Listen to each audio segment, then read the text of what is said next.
Work's recent video, which suggests that Valve may be working on a Battle Royale game mode for CSGO.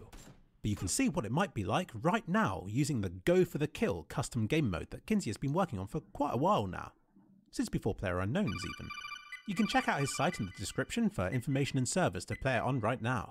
After signing up to the site, you choose between a solo or duo lobby, and after a game is found it will notify you and give you a minute to join the waiting server. There are a number of activities to do in this zone. I ended up playing a game of football with the other players, which was pretty fun in its own right.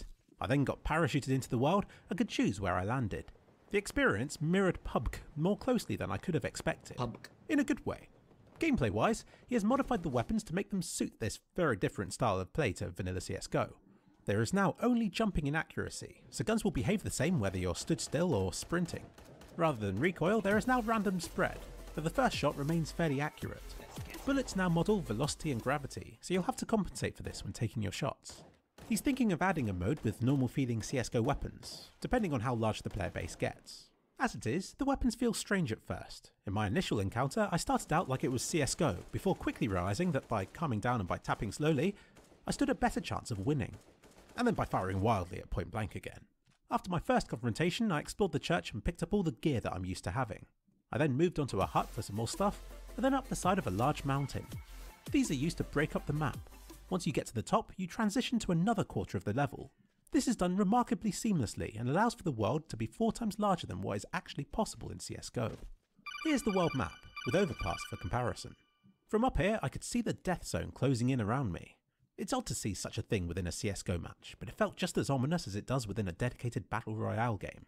You may think it's based off of PUBG, but Kinsey initially got inspiration from H1Z1's King of the Kill. He has since gone off the beaten track by adjusting it to whatever he considers good for a CSGO version of the experience. He dislikes the slower paced approach that PUBG has gone in, and has strived to make his CSGO mod faster paced and more geared towards combat than about pretending to be a shrubbery for half an hour. He says the custom HUD was hard to implement. It uses things that used to work in Source but have since been broken for CSGO. However, after a lot of effort, he got it working well enough for this mod and has been able to implement inventory loadouts and radar overviews that will look familiar to anybody accustomed to Battle Royale games. My first session was short and action-packed, with me losing in a long-range encounter about halfway through the match. Games start after 10 people have been found, though the servers can support up to 49. He says the average is between 15 and 20, which is enough to populate a map of this size and a match of this length. The learning curve wasn't too bad either.